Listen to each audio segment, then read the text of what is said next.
আসসালামু আলাইকুম সবাইকে। আমাদের একজন রোগী এসেছেন সুদূর কুমিল্লা থেকে। উনি যে সমস্যাটি নিয়ে এসেছেন সেটি হলো ওনার যৌন আগ্রহ কমে গিয়েছে। এই সমস্যা নিয়ে উনি দীর্ঘদিন ভুগছেন এবং উনি কোনো সমাধান পাচ্ছেন না। কি করবেন তা নিয়ে এসেছেন। উনি বুঝতে পারছেন না ওনার এই যৌন আগ্রহ কমে যাবার পেছনে কারণগুলো কি। ওনার সাথে কথা বলে আমরা যে কারণটি বুঝলাম তার মধ্যে একটি কারণ আমরা খুঁজে বের করেছি। আজ আমি আপনাদের সাথে এই বিষয়ে কথা বলবো যে যৌন আগ্রহ কেন পুরুষদের কমে যায়, এই ক্ষেত্রে কারণগুলো কি কি।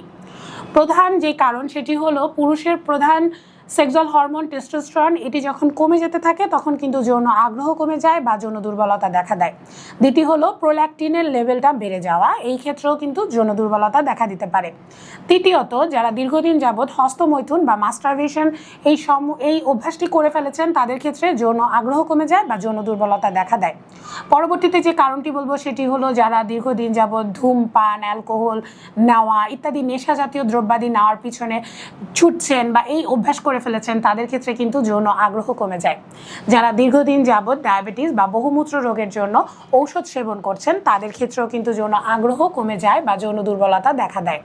এছাড়া যারা দীর্ঘদিন যাবৎ উচ্চ রক্তচাপজনিত সমস্যায় ভুগছেন তাদের ক্ষেত্রে এই সমস্যা দেখা দেয়। যাদের ক্ষেত্রে ঘুম কম হয়, একটা প্রপার ঘুম যাদের হয় না, আমরা বলে থাকি দৈনিক অন্তত পক্ষে 8 ঘন্টা ঘুম আপনার শরীরের জন্য প্রয়োজন। যারা এই নিয়মটি ফলো করে না তাদের ক্ষেত্রে কিন্তু এই সমস্ত সমস্যা দেখা দিতে পারে। আমাদের এই ভাইয়াটি এসেছেন, আমরা চেষ্টা করব ওনাকে যেই ট্রিটমেন্ট ওনার জন্য প্রয়োজন সেভাবে দিয়ে ওনাকে সুস্থ করে তোলার। আপনারা যারা এই সমস্যায় ভুগছেন তারাও কিন্তু ওনার মতো চলে আসতে পারেন আমাদের কাছে। ধন্যবাদ সবাইকে। আসসালামু আলাইকুম।